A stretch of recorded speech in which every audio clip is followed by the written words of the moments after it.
This is so fun. Normally it's just the director, but he's gone already. That's funny. Oh, I already see a question. Yes, hello. First of all, is this going to cost me anything? The question? Not yet. No, it depends on how you ask it. Can you tell us where you got the idea for the film?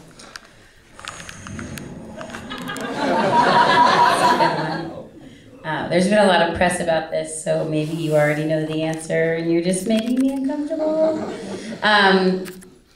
Movie Me, well, they're named Katie and Lauren, so they're roughly based on my best friend and myself, my co-writer.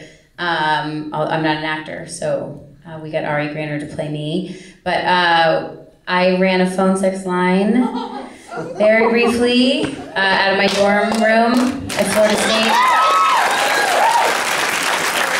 Anyone can do it. So any of you, a little more entrepreneurial, you can do it. And so we had that was a story. It was just a short-lived thing I did from my dorm to pay for college for a little bit. And my friend Lauren, I met sophomore year, told her about it, but I was hesitant to tell her because she's so sweet and uptight and boring. But she was not super judgmental about it actually in reality. And we loosely based the characterizations of the kind of sweet, genuine one and the sort of outspoken, outgoing one, and just use that as like to talk about female friendship the way that all the bromances are doing now. So that's your answer. Awesome.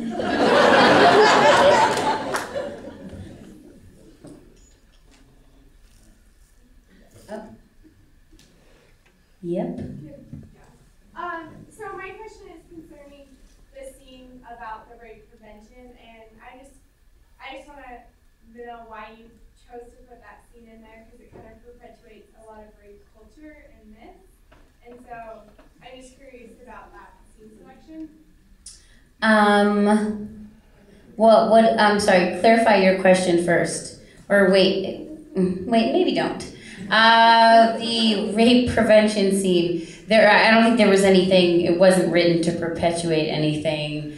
I guess the idea that it's unsafe to meet a stranger through a sex line, that was a pretty common reaction, that it would be unsafe to do that. And so Lauren's idea of how Katie could be safer was to give her a rape whistle and to put her in tight, too small Spanx. So it's just played for comedy, so I wouldn't look for any meaning there, because I don't write for meaning yet. Yes?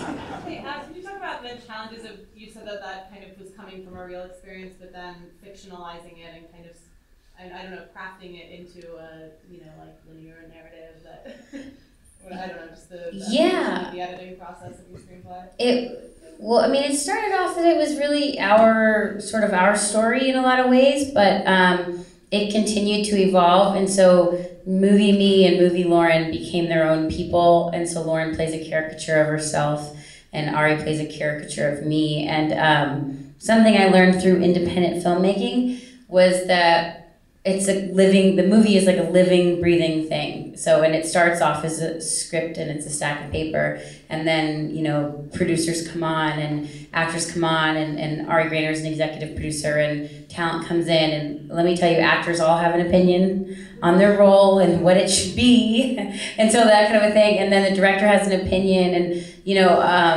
once you get to editing, if you get that far, the editor is like the new voice in town. So you just have to learn to kind of let go and let it become what it is. But of course, this was really personal to us because it's our first script together, Lauren and I, and our first movie, and it's very personal. I hope that answers your question. So let go. That's how you do it.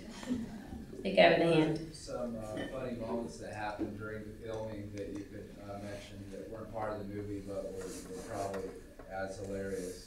The pee in the car scene was a fun one to shoot. We were in a bit of a rush. We shot this whole thing in 16 days, which is really fast for any movie, certainly for a comedy. And so that we only had 2 takes on that we could do. So we had a lot of 2-take situations going on. But the pee in the face was funny, and the girls were trying not to laugh because they were really excited about that scene. It was towards the end of shooting. And actually, now I'm embarrassed about my rape jokes, but there was a scene where she says, why should she go out with Sean? She says, because he's probably a rapist. She said, but one time Lauren flubbed the line and said, because he's probably a racist. And so everyone laughed on set, and which you should never do and ruin the take, but we couldn't have used it anyways. So yeah, a lot of laughing on set because everything is so, it was dirty. And Ari's first day of filming was her on her hands and knees on the phone with Kevin Smith, backing it up, beep, beep, beep. That was her first scene, and she was just like, this is so weird. Why did I sign on for this? So, and that there's so many people on set, and they're all standing around, and she's saying horrible, horrible things that I wrote for her.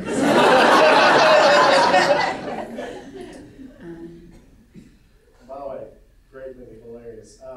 You guys already been picked up for distribution? We did.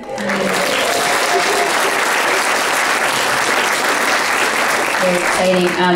We premiered on Sunday night at 9:45 at the Eccles, and we kind of came here on a dream.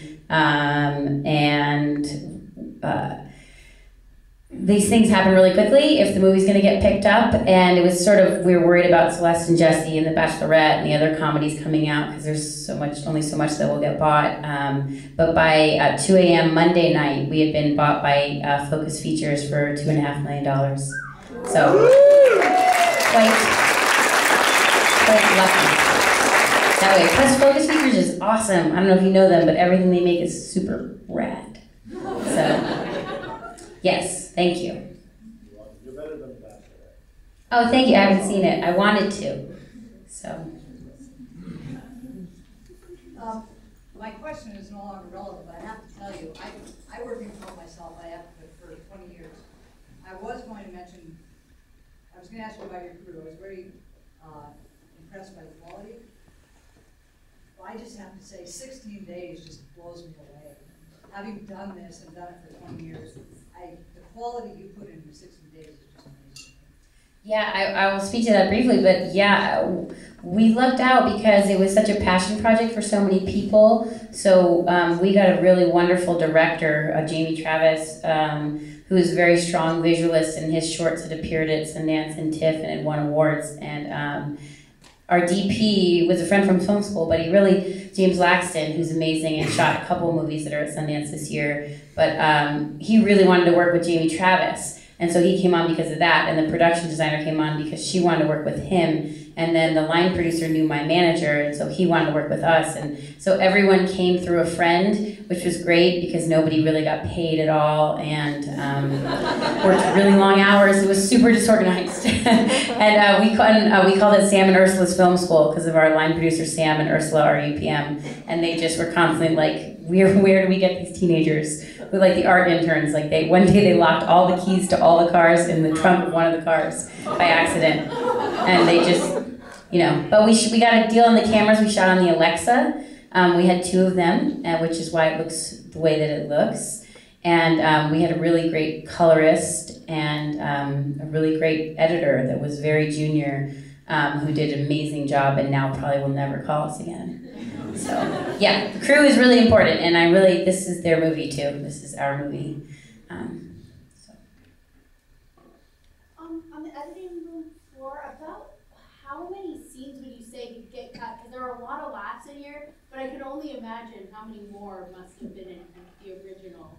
Yeah, there are a few entire scenes. We originally opened on Lauren and Katie meeting the first time in the library of the school before the party, and it was very linear. It opened on them in the library meeting, them meeting at the party, and then 10 years later, but we ended up changing that around. And basically, Lauren sat next to Katie, and you could see Katie's bra through her shirt, and that was always the joke, and they sort of got off on the wrong foot and then re-met at the party. And then we had a bunch of scenes where Lauren would call Charlie, but he would never answer. But that seemed unnecessary later. And then one of my favorite scenes that got cut entirely, Katie and Sean's date, there was much more to the date that we had to cut out. But because he kisses with way too much tongue, and it made our test screeners very uncomfortable. So, that's Mark Webber for you, lots of tongue. And he's super Sundance now, if you've seen any of the other movies. But, oh, my favorite scene, before the date, Katie's shaving her legs at the kitchen sink when Lauren comes home, and Lauren's kind of disgusted by this, and it was a really cute scene where she's like, I thought you were doing the dishes. And she's like, I said I was moving the dishes. And you cut to the dishes all piled up so she can shave her legs in the kitchen. And she says it's because she came in there, she was out of soap. And she's like, and I was already in here, so I figured. But that, for some reason, that rubbed audiences the wrong way too. They thought that maybe they weren't friends again or something. And so we did some test screenings with our friends, and we really took what they said to heart, which was why the movie is like super tight. At like 85 minutes or whatnot. So maybe one more. Yep, what's this guy? How'd you get all the actors involved? Cameos?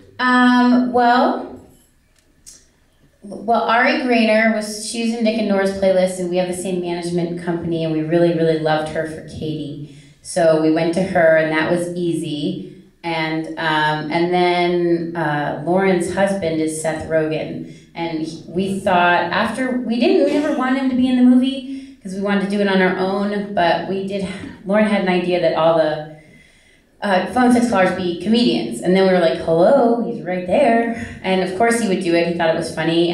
He chose to play a pilot, that was his idea. I wanted him to be a trucker, but he was, at the last minute, he's like, no, I'm a pilot. So, pilot. And then after that, it was easy to get to, Ken Marino and Kevin Smith had done a movie with Seth before. Did anybody notice me in the movie? Yeah. Yeah, you did. That's right. It's my scene partner, Kevin Smith. He knows me working together. Yeah. So that's how we got them. We had a really great casting directors too, and Ari Grainer is really good friends with Justin Long. Who originally was supposed to play Sean. Justin Long, but he didn't want to do it. He wanted to play gay. I'm not saying why. I'm just kidding. It's not good. Okay, well, thank you so much. This has been.